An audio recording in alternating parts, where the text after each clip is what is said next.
Quand je regarde ma vie il y a 10 ans et aujourd'hui, qu'est-ce qu'il y a eu de beau, de grand et de merveilleux? Sachons profiter au maximum des bontés, des merveilles qui se sont réalisées dans notre vie. Il n'est pas toujours bon de ne se focaliser que sur les choses qui vont mal dans notre vie. Un thème important qui est le thème de la gratitude, le thème de la reconnaissance, le fait de savoir dire merci par rapport à ce que la vie nous donne, par rapport à ce que nous avons reçu de la vie, des autres en général. Et pour ceux qui sont croyants, ce que nous avons reçu de Dieu, oui. Il est vrai que la vie autour de nous n'est pas toujours gaie. On connaît des moments difficiles, on ne réussit pas certains projets, on a de la peine à atteindre certains objectifs. Autour de nous, il y a beaucoup de malheurs. Il y a des gens qui sont dans des situations extrêmement précaires et délicates, sinon même dramatiques. Oui, ça, il faut le reconnaître. Oui, cela fait partie de la vie. Cela fait partie du lot quotidien dans notre vie comme dans la vie de ceux qui nous entourent. Mais cette réalité-là, cette réalité douloureuse, triste, désespérante, n'est pas la seule réalité qui constitue la vie autour de nous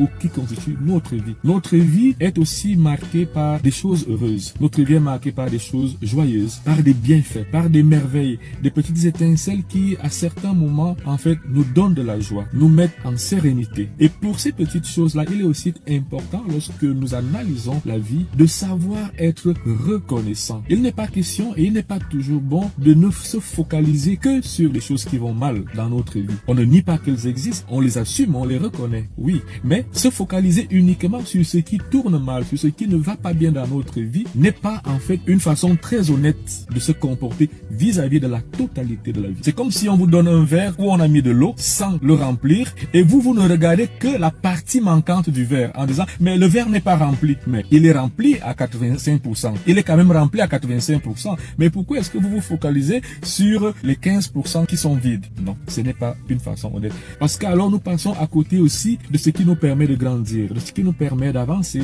de ce qui nous permet de nous réaliser, d'accomplir des projets, de réaliser des réussites. Cela fait partie aussi de notre vie. Et il est important à un moment donné ou à un autre de s'arrêter et de déchiffrer, de reconnaître cela en disant oui, cette année, j'ai pu réussir telle ou telle chose. Cette année, mes enfants ont pu passer tel examen. Cette année, j'ai pu gagner tel ou tel marché. Cette année, j'ai été privilégié en ceci ou en cela. Parce qu'autour de nous, il y a tant et tant de gens qui n'ont pas et qui ne vivent pas dans nos conditions, qui pourraient se plaindre plus que nous. Ils ne sont pas privilégiés par rapport à nous quand on observe, par exemple, des contextes où les gens vivent dans la guerre, où les gens n'ont pas suffisamment de quoi manger, où les gens n'ont pas de boulot, alors que nous avons un boulot, alors que nous sommes dans un contexte qui est en paix, alors que nous pouvons ne serait-ce qu'assurer notre minimum vital. Oui, nous sommes parfois privilégiés et il faut être reconnaissant vis-à-vis de la vie.